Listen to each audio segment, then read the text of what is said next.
Oh, let's see. Whose vehicles are those? Are those anybody we know? The red and the those right there? Those two? I don't believe so. Okay. So Tomball police parked their vehicles across the street.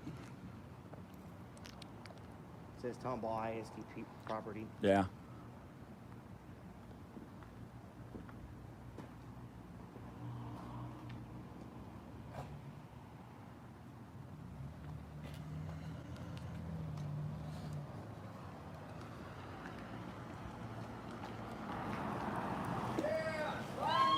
Hey. People are waking up. So yeah, I'm sure that the citizens of Tomball know there are problems with their police department, just like Jersey Village, but they're not doing anything about it. They're not getting out and voting people in that will actually correct the situation, you know, and that's what you've got to do. And the last thing you ever want to do is hire a cop that's worked for LAPD. That's just stupid. I would never hire a cop that's worked for LAPD, Chicago PD, New York City PD. I mean, that's just insane. That's just begging for civil rights violations. That's just begging for union to come in and hold on. What? Uh-huh. They sent the sergeant on me, and the sergeant was like, the chief said, hey, we're good, Sergeant, we're good. Come on back, Sergeant. And the sergeant was sweating, and he couldn't help but sit there and try to say, don't interfere with the, you tell him better. Anyway, so, you said that Patrick's the ringleader. I'm the ringleader, and I'm instructing Leo to break into the police cars. On the doors. I haven't told anyone to do anything. By the way, anybody goes to my channel, they'll see that I have videos in San Antonio, in Corpus, They said where that I you- go and I check vehicles. They said that you Nothing got on in Patrick. the car. They said you went in the vehicle. Oh, I went in the vehicle. Okay, because that's a really Yeah, smart they thing said to do. you got in. You It's all right. You're running your body camera. That's why we run our body cameras, because cops lie. That's it. That's all they do is lie.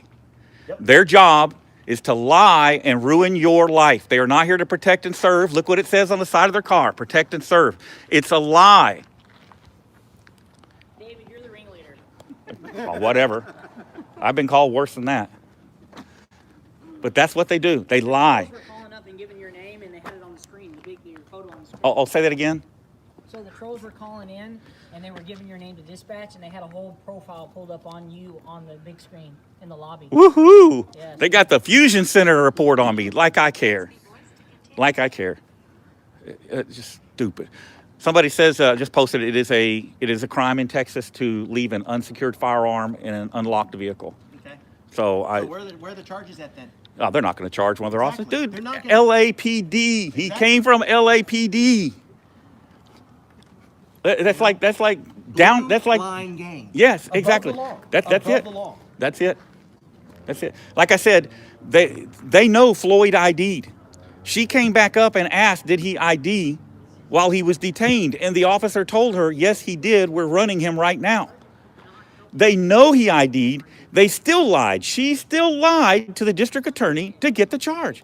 Because the more charges they get, the more it costs them, the more hassle it is. You know, that's what it's all about. Let's just make up criminal charges. So, and do you think they'll charge her with official oppression? No. If she's going to lie about the ID to the district attorney, how can you believe she turned on her lights? How can you believe that if she says he saw the lights, that that's true? You can't believe anything she says because she's already compromised herself on the ID statute. And I've seen the video. Floyd never looked back at her. He was wearing a hoodie, so his mic may have caught her hollering, but that doesn't mean that he heard. But rather than be reasonable and logical, she had an attitude from the very beginning. You know, oh, you're a baiter. You're one of those baiters. And the worst of it is that Floyd's been in the area, and I got confirmation from law enforcement last night. I'll tell you about that off camera. Okay. They have an alert in every surrounding county and Harris County. Every law enforcement agency in the area has received notice of Floyd, pictures of Floyd, what he does, how he does it. She knew what was up. She knew who it was, and she's just like, I'm going to be a hero cop and go bust this auditor. I'm going to make up something even if I got to lie to do it. And that's what she did. That's exactly what she did. That's that whole I'm a hero mentality. And it's got to stop. And as long as the chief tolerates that, he's just as bad. And the only reason she does that is because she knows the other crooked cops will cover for her all the way up to the top. That car has been in there 4 times. So I think what they're doing is they're taking that truck, transporting people from here to there. Possibly. That's what they're doing. That truck has been in there 5 times. Yeah, I don't doubt it. They say they're getting death threats. Now, guys, if anybody out there, if anybody is calling and making, threats to hurt people or whatever, stop. That's unnecessary. So quit that. Absolutely. You can call to ensure that Floyd is safe. And I will say he did call me on the phone. I did talk to him. To be honest, it sounds like something that your trolls would do. Oh, absolutely. Oh, this is the cult members. Oh, the cult members, they're calling. He's there. He's gonna kill a cop. You better get out there and kill him first. All kinds of stupid stuff. Captain, this is the guy that came in with the sergeant all aggressive. He's coming out? Well, he's peeking. There's the chief and there's the captain. They're just standing there. That's Of the course. chief and the captain. Yeah, they're standing there looking at Somebody me. in the live said that they were talking about you sitting in the golf cart or something. I don't care. You sat in the golf cart? Yeah. Is that a crime? Is that a misdemeanor or a felony? Misdemeanor or felony? Yeah, look at on the bike. Yeah, come and get me. Come and get me. Captain! Captain! There's a noise order. Come on out. I'd love to have an interview. Who volunteers to take Patty home? Anyway. Evading arrest in Texas occurs when a person intentionally flees from a person he knows is a police officer while that police officer is attempting to arrest or detain him. So the important elements of evading arrest is that you have to know that the person is a police officer and that they're attempting to lawfully arrest or detain you. So how does a police officer know what's going on in your mind? How do they know if you know they're a police officer? So after they pull you over, they're going to say, hey, did you know that we've been following you for the past 46 miles? And you say, oh gosh, I had no idea. I've been driving this white Bronco and I just thought, there were a lot of helicopters around and cars driving by. I had no idea the police were behind me. So if you don't tell them that you're guilty of the crime, they don't know that you're guilty of the crime. They can certainly charge you with something, but that doesn't mean you can be convicted of it. So it's important that after an officer pulls you over, that you don't say anything. Just remember, shut up and call blast law. Hey, David. This is Andre, Horizon City News Service. I was looking into some things for you guys. Staying up late, burning low midnight oil, and I did an open records request, as you'll probably see in your email. I CC'd your email, the open records request that I sent to the Harris County, Texas District Clerk regarding Floyd Wallace's misdemeanor criminal charge in Harris County, Texas.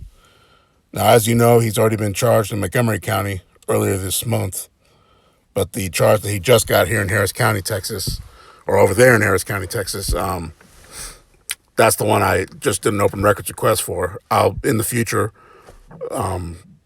if necessary, if you guys want, I can do one for Montgomery County as well, but that's a completely separate court clerk, so I would have to do that another day. Anyway, I got some good news. I believe it's good news. Let me just put it this way. I've got some new information. Whether it's good or not, I guess you could decide. I think it's good news. I also have some bad news, which I believe it's bad. I don't see how it could possibly be good. Let me give you the good news first, and that is that Floyd has only been charged with one criminal charge, according to the court records. So I don't see how the court records could be wrong. I'm sure that it's happened at some rare occasion in the past, but I don't see how they could be wrong. I'm looking directly at the court documents that are filed, which you can see right here on the screen that I'm showing you. And the only criminal charge that he was charged with was fleeing and evading a Texas peace officer during a lawful detention.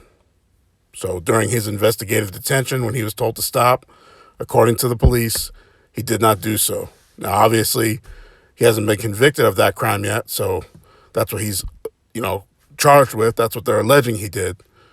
So whatever happens from here, that's an argument for another day, but that's what he's charged with.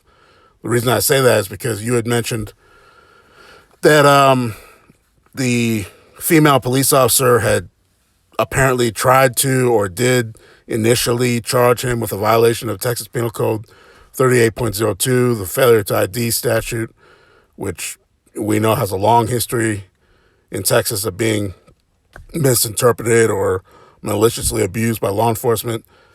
The good news is, or I believe it's good news, but that is not on there. At the end of the day, when the paperwork was submitted to the court, the Harris County District Court, that was not filed. So he was not charged with that crime. That's not even in the record.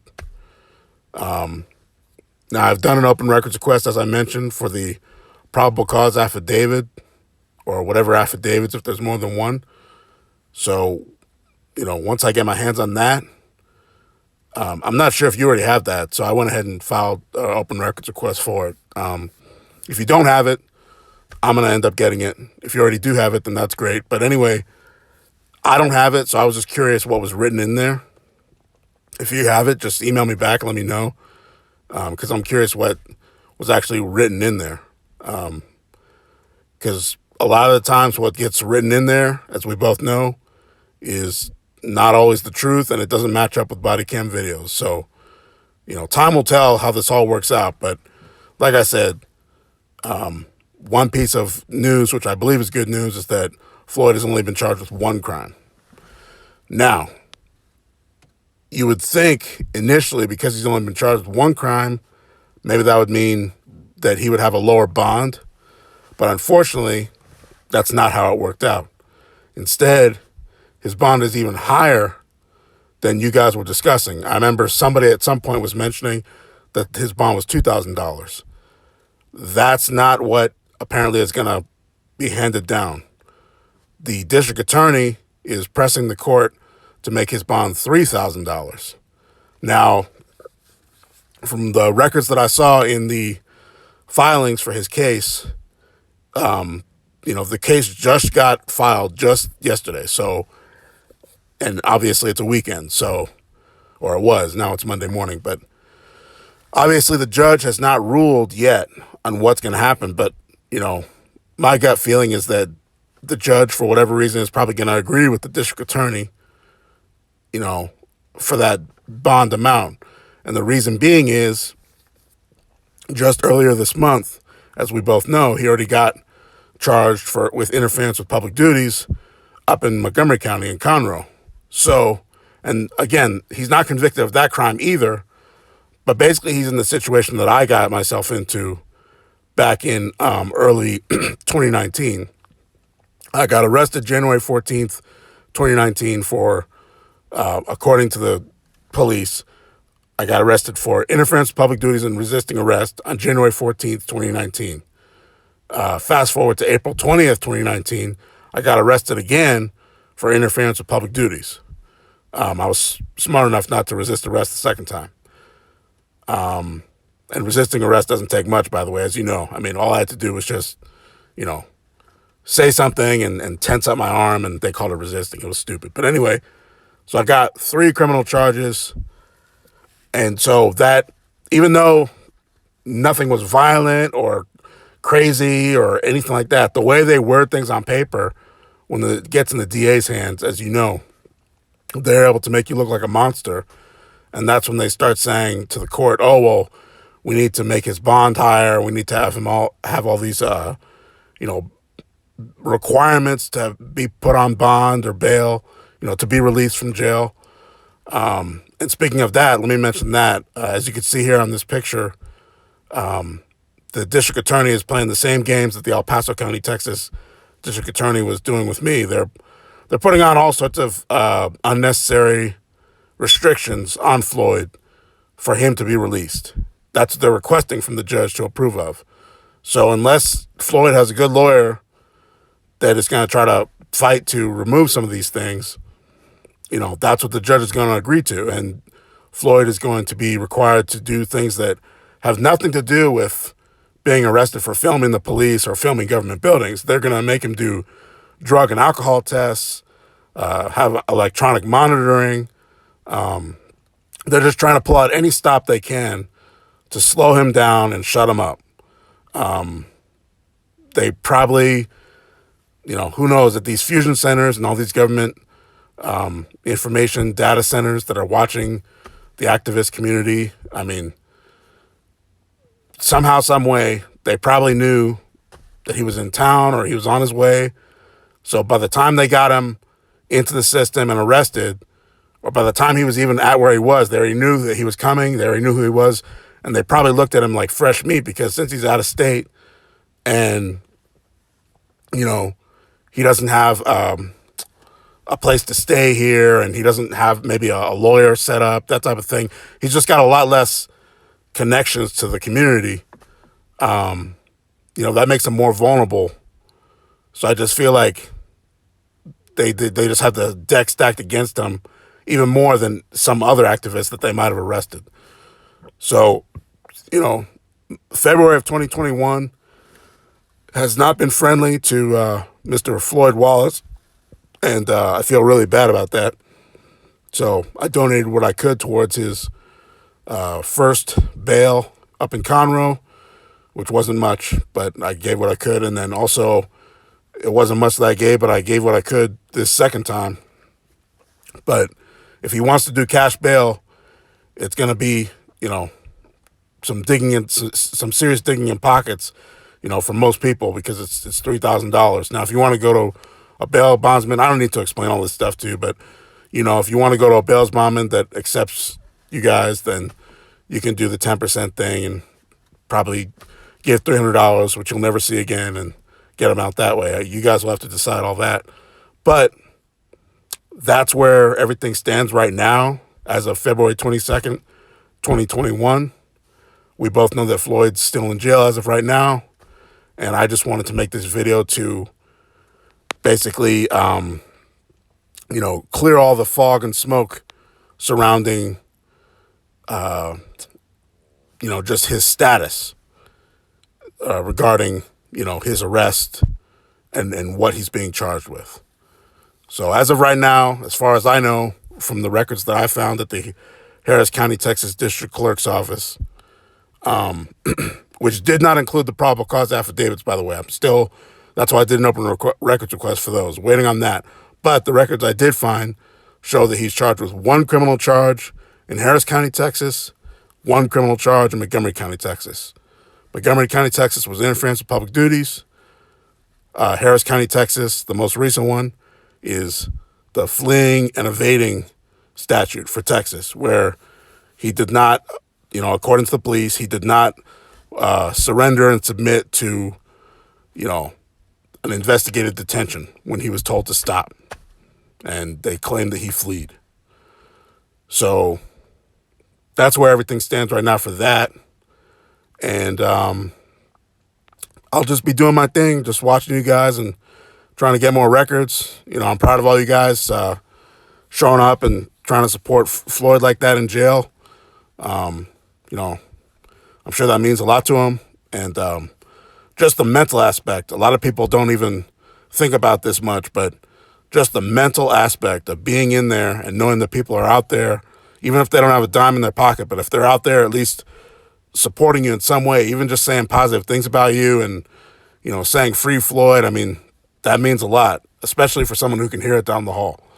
So it really does mean a lot what you guys are doing. And I'm really, I really appreciate you guys. I don't know how other people feel, but, that's why I was watching the live stream all afternoon and evening.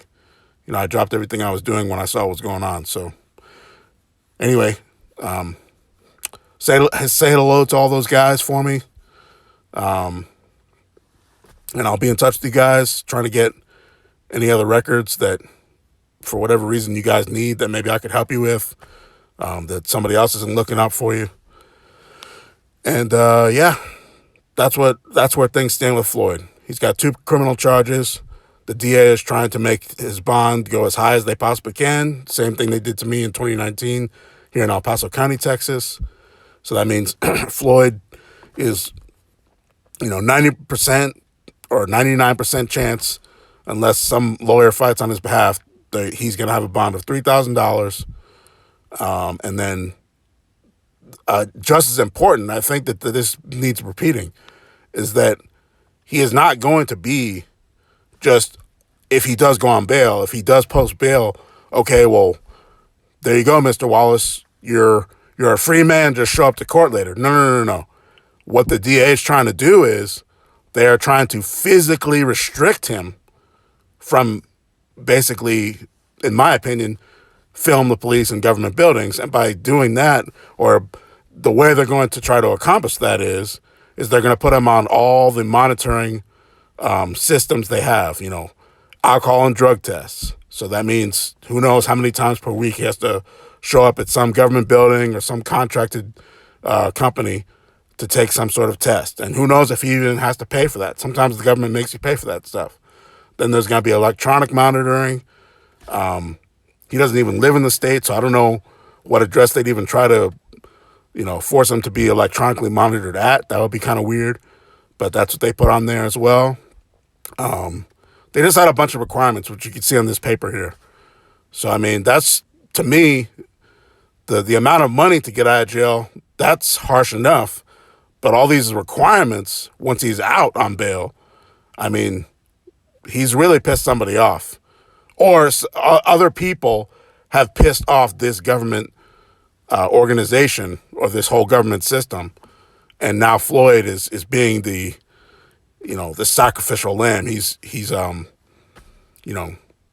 being crucified for the sins of other activists and auditors, or maybe it's a little bit of both. I don't know, but that's when the dust is settled, that is what's happening. That is what the district attorney of Harris County, Texas, is trying to do, and they're using his charge in Montgomery County, Texas, as ammunition to fuel all of their,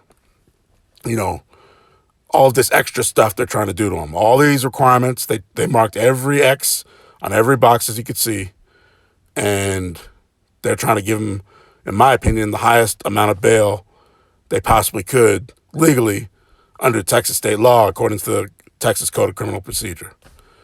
So that's the good news and the bad news. And again, I will be in touch. I know that I kind of ramble on, so I'm just going to cut this short at this point. But yeah, I'm proud of you guys. I love what you guys stand for. I'll do whatever I can from all the way out here in El Paso to help you guys out in any way I can. I'm only, one man, one little guy out here in El Paso, but I'm doing what I can. So you guys keep on doing your thing, keep fighting the good fight, and I'll be in touch.